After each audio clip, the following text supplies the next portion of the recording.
Hello, and welcome to the Supports Commentary. Doses of gameplay of an injection of thoughts, critique, and advice. My name is Bluegill, and thank you for joining me today.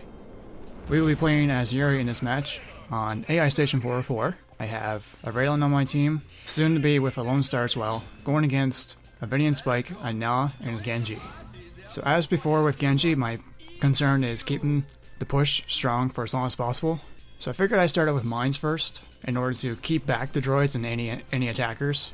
So having Raylan, I had to be more aggressive than try to stay behind someone. As always, keeping an eye on the minimap gives you time to prepare for attacks. Seeing Vinny go up above, I was expecting him to do his burst attack as Vinian Spikes usually do. And he leaves particle effects depending on what skin he has. Seeing a dollar bill, I saw that he was close by, so I was staying with my teammates and getting ready to fight back. When you attack, you can't move. The longer you hold your attack button, that's the stronger your beam gets. The laser only gets stronger by 1 point of damage. You do about, I think, 5 shots per second, that is, so yeah, at first you do 5 hits per second, 300 divided by 60 is 5. So with the laser's attack speed, it says 300. It doesn't mean a lot at first, but you have to, 60 is 1 second. So the higher the number is, that's how the faster it is. If it's slower, 40, it's about, so 40 attack speed is about a second and a half. 60 is 1. Yuri has a high attack speed for his laser. He hits every 0.2 seconds, or 5 times a second. Even if they're trying to get away from you, the laser pierces, so you can get plenty of hits. Since I was there long enough, I was able to charge up my laser to 4 damage per hit. So being able to do 20 damage per second, and then he tried to take us out. Not the best idea. Trying to get away, he was blocked by the Leon bot and myself. He wasn't able to get a clean getaway, and even just that little bit of slowdown took him out, no problem. I was able to pick him up before he was able to get out of my range. Seeing the enemy not trying to limit our movement, he's not as effective as a Yuri spamming could be. I decided just to focus on the lane because I could just stay above the turret and spam as a lot of Yuris do. But I find it doesn't work that well. It's when people aren't paying attention or they're not quite aware of how Yuri operates. Because it might work for a few minutes, but then you usually get picked off, or I find it works for a minute or two. It's not something you can just do for the entire match. I was just leaving my mines on the lane, just keep droids back. My focus is just to prevent damage and to keep people away from the turret. But being able to push Na out of the jungle, that brought Raylan down to the main lane faster. Instead of her running around trying to pick off Na, it saves a lot of time and it helps that lane stay stronger. The enemy Na did have the right idea of putting his poison on the platforms. Doing it on our side especially, that limits our movement and punishes us for trying to get to the jungle. This is something I should have done. I didn't think of it, but I was more concerned about the push, because if our droids were closer to their turret, it would be harder for them to come out in the middle. The only way for them would be to go around and go up top, and by going around, they're not in front of the turret. They're trying to regain, and that gives us more time to fight. When I did have to go to the jungle, I'd lay some mines down, and then I would know that the lane would be covered, even if no one was there. So that does help with area denial. It does help with covering your bases. I don't have a lot of success putting all my time into the mines. I find I treat myself more as a bodyguard. I'm better at guarding than laying down traps everywhere. I do lay the traps mainly for droids and for blocking or denying an area. Putting them on the platform to keep people from running up without getting punished. Put them on the droids so they don't get to the turret alive. I was more focused on my shield to help my allies and to slow down escapes as well, or just to slow down attacks. I do like having a piercing attack. It does make a big difference with Genji. He has a strong attack, but Genji's is an all-around pure support just for backing up. Boltar is for keeping a push strong. Yuri's a lot better at defense. Genji's better at protecting, shielding his allies. Boltar's better at keeping everyone alive. And Yuri, he's able to help everyone, and also to fight back very well because of his mines. Laser's very good for picking up people, and using the time warp helps with tying up any loose ends. The main thing to watch out for with Na is just to watch out for his poison, and to take out his weed lanes as quick as possible, because some Nas have their weed lanes set up to be, they get stronger the longer they're there. So most of the time he is setting them up in the jungle, which will help him give a stronger push, be more reckless, but still get that healing from the creeps as well. putting his weedlings on the platforms keeps him out of the way of the droids, but it's still able to attack anyone standing out in lane as well. So whenever you see one, just try to take it out as quick as possible. You are able to you can either use your slow to slow it down a little bit, use your slow on it to take less damage, or just see if you can just get out of range just by a tiny bit, so you don't take such a big beating from plants. Because some plants are grouped up together. Thankfully, with the piercing, you can take them all out at once.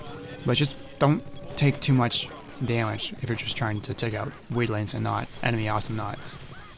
My teammates were aware of the threat that Gnaw carries, so it wasn't too big of a deal. I didn't have to spend too much time away from the lane itself. I'm just more focused on pushing that lane and taking down that turret as quick as possible. Because I could attack the Awesomenauts first, but if you push those droids up, they have less room to cover themselves with. If my droids are on their side of the map, that puts more pressure on them and gives you more room for escape if you need to. I waited till I had enough solar to get both the time warp and the healing, because doing one at a time I didn't figure was worth it. I figured just wait until both my allies were in the lane and that I had enough solar to justify going back. So instead of 2 trips and weakening the push, try to do it all at once, but don't take too long either. I do like using the regeneration pod that it has 2 upgrades. The regeneration pod is really good for maintaining that push. It applies to both droids as well. So it's good for when you're at the turret and keep them alive just a little bit longer, able to fight off Gnaw's poison with little trouble. It ended up being very useful for keeping my allies in the fight as well. So instead of them having to run back all the time, they were able to just stay by me and heal them up. It doesn't heal them up by much, however, it's better than nothing. Having a jetpack, you have the advantage of always having the higher ground. So instead of just being on level with the enemy, shooting down at them, having visual up above you. So having that with my field of view, my allies could see on the minimap that someone's coming, rather than if I was, say, Voltar or Genji. Genji is able to hover for a little bit, but it does wear out after a while. Yuri is able to stay in the air indefinitely. So you have the advantage of being a great security guard. And as long as you have health to spare, take the hits for your teammates, because if the shots are not piercing, block them if you're able to. If the shots are piercing, try to push the attacker away. You might get some damage, but where you have the mines and the time warp, the mines are really good for a strong hit. The time warp is really good for slowing down their attack. It's less of a suicide, more of a block. As long as your attacks aren't on cooldown, much of the time you're able to get away with it. And whenever you have any space in the lane in front of the turret, always keep setting your mines down in case the enemy droids do break through. When they have their shield up, a lot of damage is blocked. If you're able to just get ahead of that range where they activate their shield and then place your mines, that really does help protect the turret and gives your allies extra room to fight ahead. Vinny's burst damage, it does pierce, it goes through walls and turrets. Being behind the turret makes it difficult to get an attack, because with the droids especially, they're harder to take out. Take out the droids before they activate their shield, then you're less pushed into a corner. And if they do hit their shield and your mines aren't in place, take them out as quickly as you can with the laser. And because of your high attack speed, they'll go down, hopefully before they get a hit on your turret. That'll make the enemy fall back. Now I was trying to spam his poison on us, but because it was early in the game, it didn't have a lot of use, because I can fly, Lone Star and Railing can jump quite high, so even if they took damage, I was able to heal up any poison that they were suffering from. So I was able to counter Gnaw quite well in this match. As long as there aren't any enemies around, it is possible to push back the droids fairly well. You're quick enough to push them back and get out of the way before the enemy droids can attack you back. It works really well for when you have mines behind them. Push them into a mine and take them out. And if you have your time warp as well, that helps protect you a lot better than having Voltar or Genji push them back, because they do take a little damage. And if there's at least 2 droids, then you suffer almost a full tick of health. Each tick is about 20 health, so the big benefit of having a healing tool is that leaves plenty of health packs for reserve. With Yuri's laser, he has a big advantage of exposing anyone that may be around him. If you think you have a Leon or someone invisible around you, just do a quick circle around you, and because the damage is instantaneous, you can see if there's anyone that may be around you. When you have the range upgrade equipped with this, it makes anyone's job, especially a Leon's, a lot harder to do. If you're aware of your surroundings and thinking of what or who could be around you, you have the benefit of having great defense. I wasn't able to heal as much. With the other team getting their upgrades, I had to increase my healing ability to keep competing with their team, because with the poison, piercing attacks, and the bursts, I had to keep up with them. I didn't have any trouble with the droids, just keep laying my mines down, but healing everyone around me, that's what I have to keep up with. And I got the Baby Yeti for my laser. It only slows someone down by 20%.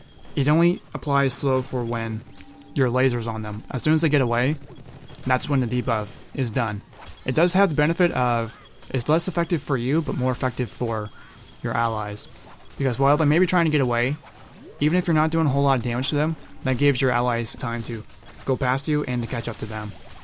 Because I don't have any stuns or anything like that, just slows. I figure just whenever I have the opportunity, aim it towards an enemy and slow them down. I found it to be more effective against the enemy droids because even if I'm slowing down the enemy droids just a little bit, that gives more room for my droids to get more ground. So with Yuri, you have to think less of instant result, you have to plan ahead. You might not be able to get the desired effects until later down the road. They don't do a whole lot by themselves, the items, but when they are added together, you get a great formula, as long as you're not being too reckless. And as I talked about before, with Nas plants all together, they weren't an issue for me. I was just able to slow them down and pick them off. Slow down the attacks, I take less damage, and take them all out at the same time. So instead of just trying to shoot one at a time and take them out, they're all dead. Even if I took a little bit of damage, I was able to heal back what I took from the plants. So my slow coupled with Lone Star's Bull, that keeps the droids further away from our turret, and that gives us and our droids more ground to fight back with. You do have to keep in mind that you shouldn't just blindly follow your allies wherever they go. A lot of people treat the game as deathmatch, plus a lot of NPCs walking around. If you're not attacking the droids, that's when you may be falling behind. If you're able to kill the enemy a lot, that's really good. But I find that's a 50-50 chance of scoring a win. If everyone just goes for the enemy and not the droids, you get money by killing the droids, so sometimes you have to pick them off in order to level up faster and get your items faster. Because if you do die, if you're trying to just kill the enemy, that leaves a big gap in your strategy. I find pushing the lane is more effective than just killing the enemy, at least in the early game. If you're able to pick someone off, that's really good, but I wouldn't chase someone half across the map if you think you're going to get a kill, because that 60 solar may be great, but you may be better off just, it's better to kill the enemy, and there are times where it's better to just focus on the lane and push that, because having the lane pushed up gives you more power. And if you do need to run back, it's less enemy droids have to jump over. Even when Vinny and Spike tries to take us out, I'm able to get quite a bit of damage on Vinny, but with my slow applied to it as well, even from just my laser, I'm able to have my allies catch up and pick them off, and get back to lane in no time. I'm quite a lane-focused person. I main supports, as you can tell, so I'm used to just protecting my droids more than my allies. But I'm learning to get out of that habit, because I've noticed that when I stick to my allies, when I don't think they're on a suicide mission, when they run out of things to kill, then they run back to the lane and help me out. If you don't feel that you're gonna get killed, it's okay to go to the jungle and do what you need to, kill an enemy Awesomenaut or anything like that. And I believe that when you slow someone down, that affects their jump height as well. So you have the potential to prevent someone from jumping high enough to reach a platform, or even jumping high enough to reach a jump pad. Say for a Gwillon, you might be able to slow someone down just enough to prevent them from boosting away. Because I know for Genji's Cocoon Slow, it will affect jump height. It affects for any movement of any sort. For the slow laser, it doesn't do much, but if you can combine that with your Time Warp, the Time Warp is 30% slow at default. Add that with your 20% with the laser. If you're able to attack and use your Time Warp at the same time, you can set up a good trap for your allies to take advantage of. It's a bit of a risk, but when you have the health regeneration, that gives more elbow room in case you need to get away. So it seems to me that it was quite a good team composition for this match, because with Lone Star I was able to slow down anyone and the Bull will be able to push them back further. With Raylan, with her snipe, I was able to slow down someone just by a little bit to help Raylan get her shot. And even after she hits, I was able to pick them off if I needed to, because I have that benefit of range. This part of the map is dangerous because you don't have a lot of vision above you. So whenever you see a big circle on the minimap above you, get ready for it, because it could be someone coming down and doing a giant burst attack, or someone trying to set you up for a big attack. I was able to point out to my allies that someone was above. I just swing my laser around and that would bring their attention to above us. That's what I really like about playing support. I feel I have more control over a map than with just a straight up tank or an assassin. It's almost like playing an RTS, because I'm able to apply boosts and heals to my allies. I'm able to look around and try to make a plan on the fly and try to fight back. Yuri's heal isn't the best item for healing, but considering it's your only one, it's better than nothing. It seems to be 7.5 healing per second. The warp time goes on for 3.5 seconds, so you get 22.5 healing back from it. When you upgrade it again though, you get 15 health per second. So when you heal someone from the start, all the way through with your fully healed regeneration, that's 55 health that you get back. And that applies to the droids as well. And the thing about the warp time is that it heals so fast that you're able to reverse any damage you get from a turret, which is why I like using it a lot on droids, because it reverses any damage whatsoever. I went back and I got the flash forward item. That lets my droids, my allies, and myself go faster and attack faster by 25%. So for me, that 25% gives me an extra hit per second.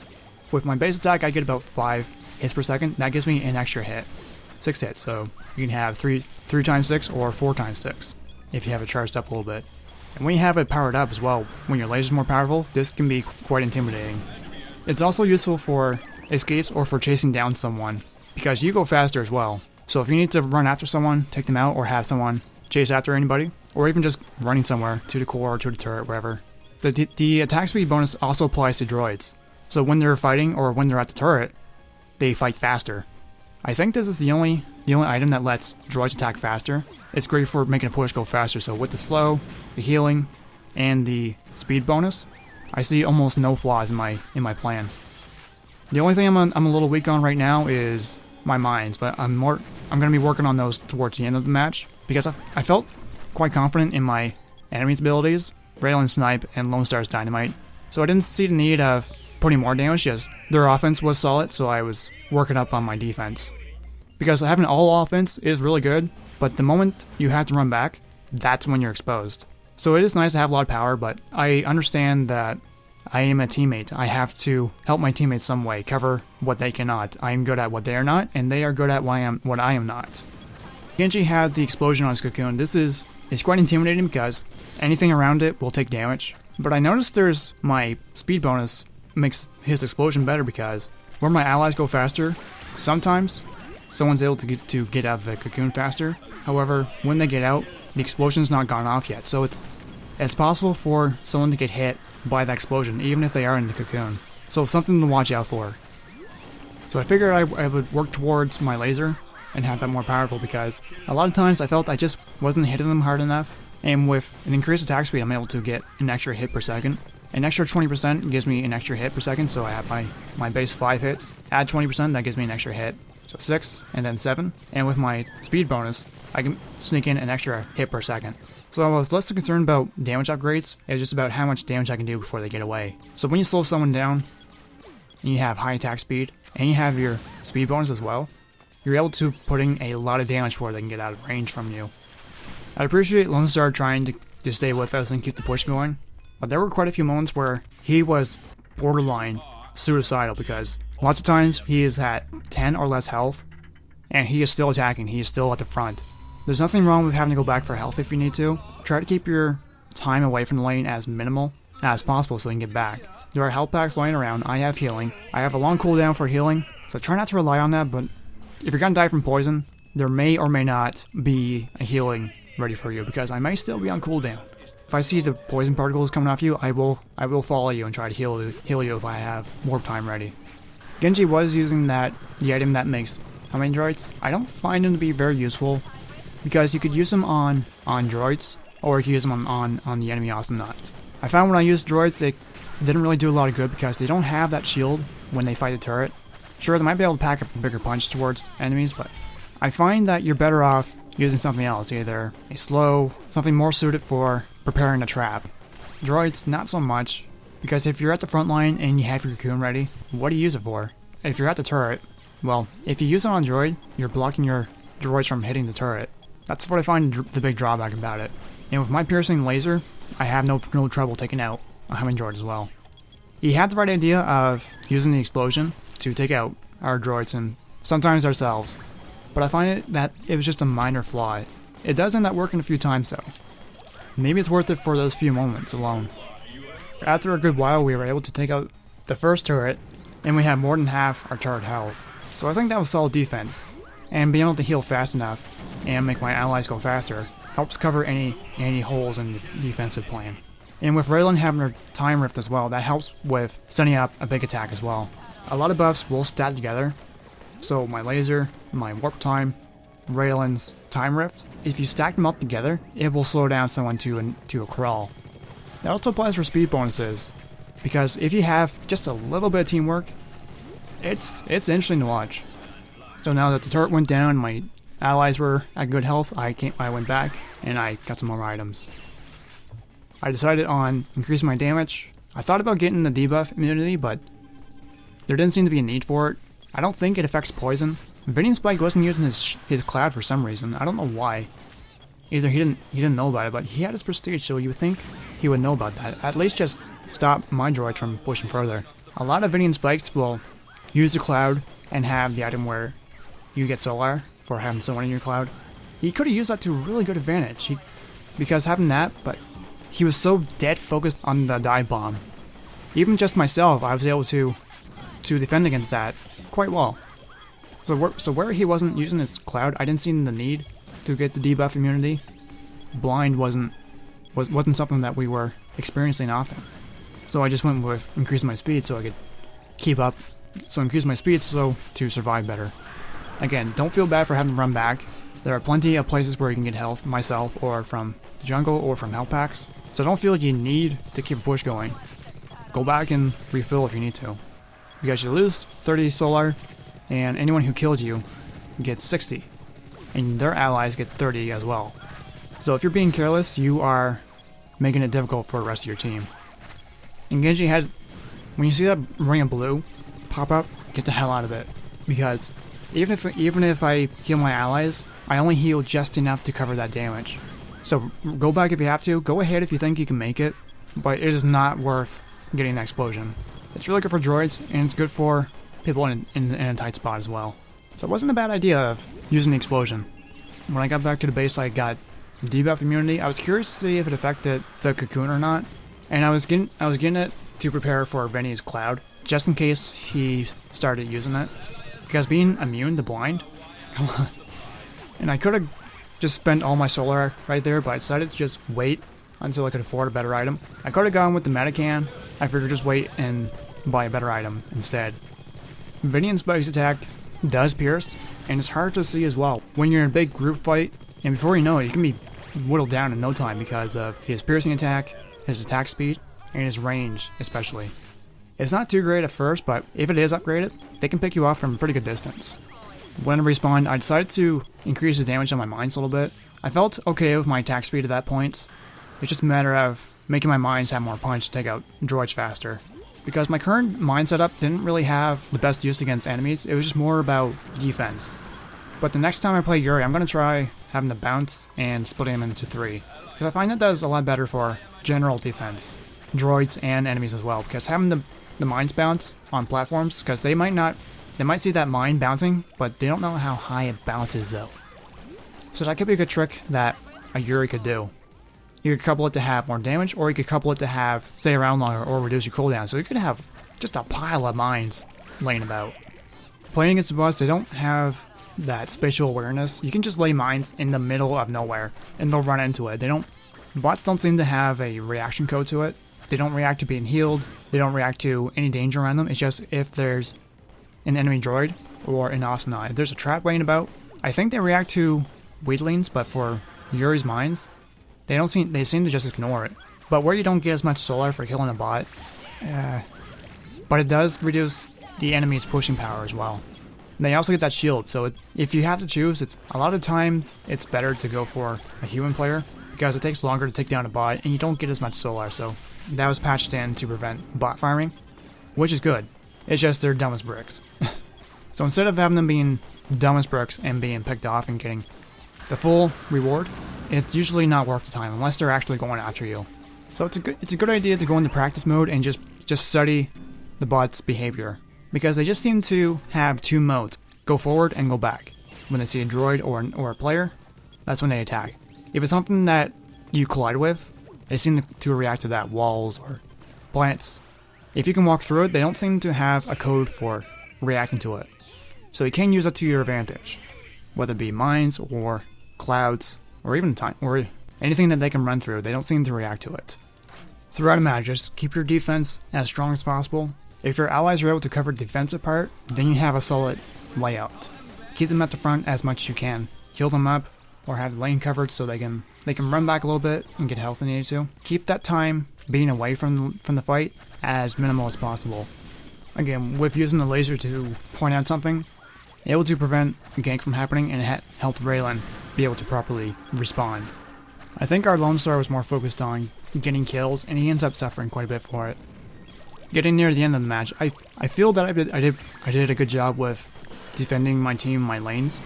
I could have done better with my mine setup. I will try that again in another recording. I feel that combining our abilities and understanding our flaws and advantages, we're able to keep a strong pull at all times. So with my laser, I was just pelting away at the core, taking out the bot that tried to fight back. He didn't do so well. Radiant Spike couldn't do a whole lot here. I was able to reverse the damage quite quickly. Raylan for slow was able to slow down any shots that I was trying to get through, because I believe the slow does affect bullets as well. It was a pretty good match for our team. It was unfortunate for the other ones. It's difficult to record a close match because those are rare to come by, and I like to get my videos out at a reasonable rate. If I could just get footage where I can explain and teach, then that's fine by me. If I'm able to record a close match, then that's even better. So there's a video about Yuri. Thank you very much for watching.